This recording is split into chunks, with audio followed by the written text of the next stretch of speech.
Yeah. Hey everybody, you're watching me work.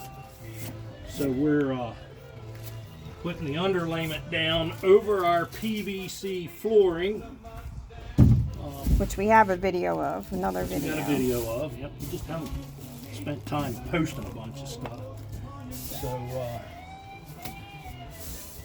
this is a new underlayment style that I've never worked with before. Lowe's and Home Depot both carry it. It's made by a company called Roberts. And the way it's designed is it actually, it's supposed to be excellent sound barrier. To what degree it'll do in that much little mil thickness.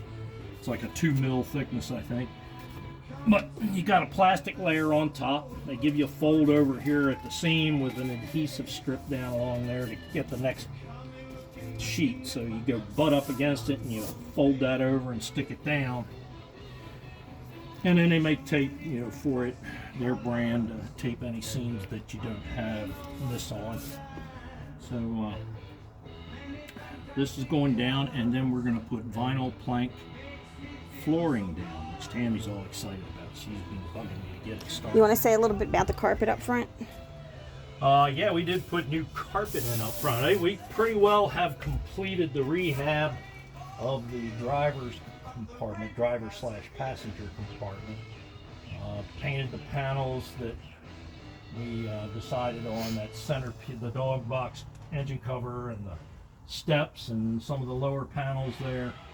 And I had a bunch of busted off tabs and things, and I worked around a lot of that the other day and had to go back and forth to the auto parts place and see if I could get the right push-in plastic tabs, the retainers.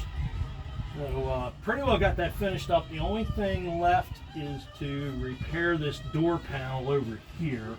The little compartment at the bottom edge of it that holds whatever.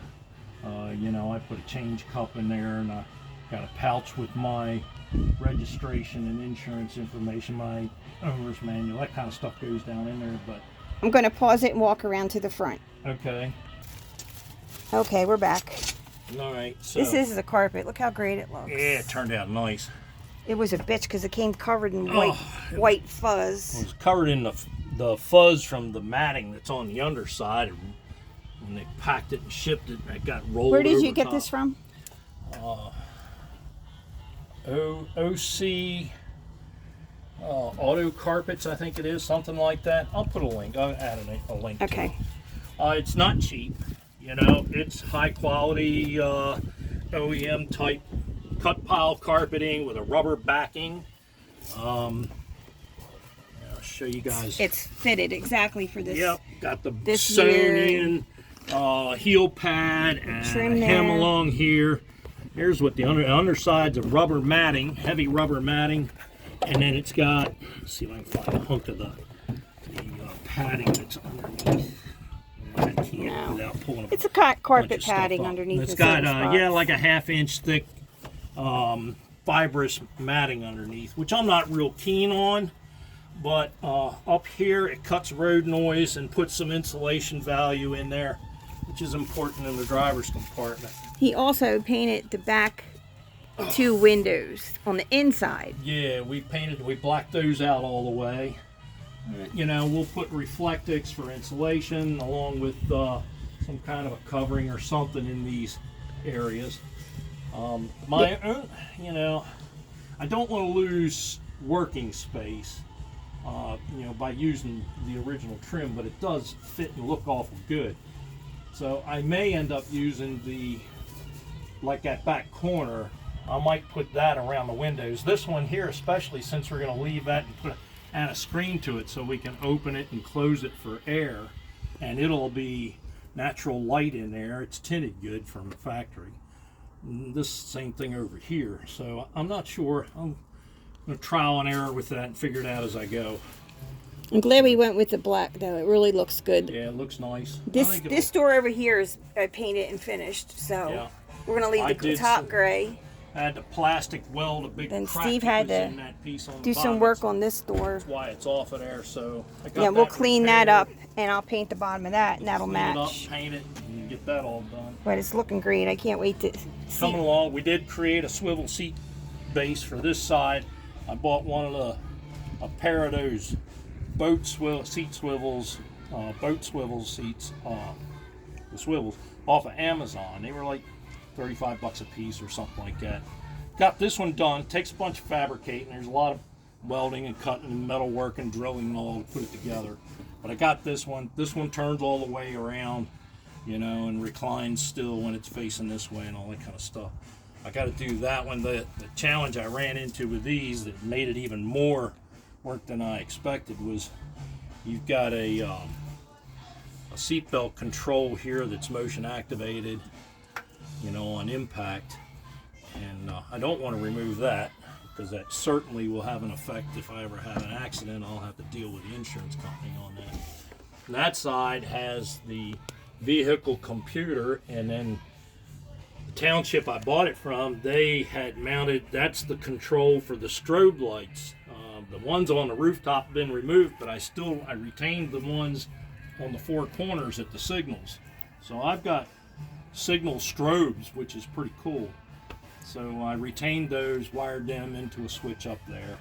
So the issue is I can't set the seat down over that swivel.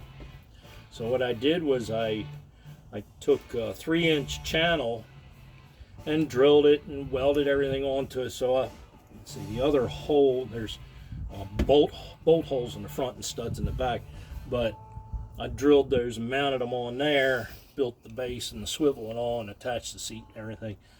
So I've actually elevated the entire seat 3 inches, which works out nice for us. I mean, trial of it, it's better than the factory setting, which always felt to me like I was sitting down too low. And I'm 6'1". I can't imagine.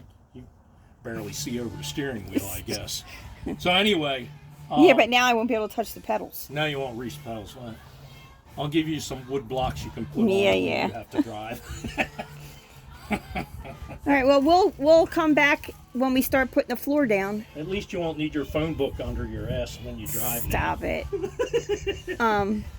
We'll come back when we start laying the floor. Yep, we'll come back to that. I'm almost finished with the underlayment. This right here, I cut this in. I got this awesome sewn-in seam on the carpet that I bought on this front carpet set. And what I did was I took some of that screening. It's leaf gutter screening. It's steel. It's not aluminum or plastic. But I got some steel, some metal, and I just put the whole. That took 2 lengths. I had one full one, and I cut this one down. And I had to notch it out to get around the controller there for the strobes and some bolts and stuff down here. But got those in there and fit them. And what I got, the way I worked it out, that hem fits right into the groove of this thing, and it fits in there nice and snug up against the PVC subfloor. Popped out over here. You can fix that. Yeah. But anyway, the carpet will go right up to, or the vinyl floor will go right up to it with the underlayment and everything. And I think this will fit pretty tight. But what this does is allow airflow under my 3/8 PVC subfloor, which is a plastic product, so it's not going to rot, it's not going to mold. You know, it's waterproof. And I got a waterproof underlayment on top of it. But and the way this underlayment's supposed to work, this new underlayment, it's got a plastic coating here. It's got like little styrofoam beads all over the bottom side of it. Here. And roll it over again. So the intention is there you go. That air will flow through this. It's actually got a plastic cover over those on both sides, but moisture give me a piece of it. Moisture, huh? Give me a piece of scrap. I can zoom in on the edge. Moisture won't. The condensation won't rise up through the top layer. It'll but it will go through the bottom. So moisture will go up from the subfloor into here, and then it's you bring it past the edge and leave it open on the edge, and supposedly the moisture and air will flow through this product and come out on the edges. It'll breathe out to the sides. That's why you don't seal up the outside edge. You just go up against it with the pile and leave that open. There's the name, Air Guard.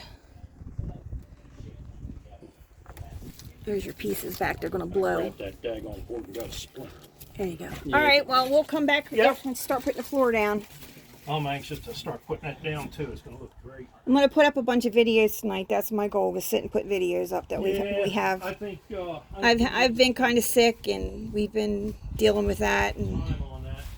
And I have a litter of 6 Shih Tzus who are now 6 weeks old that are driving us crazy. Can't wait for them to leave. So, more later. Don't forget to subscribe and hit the like button.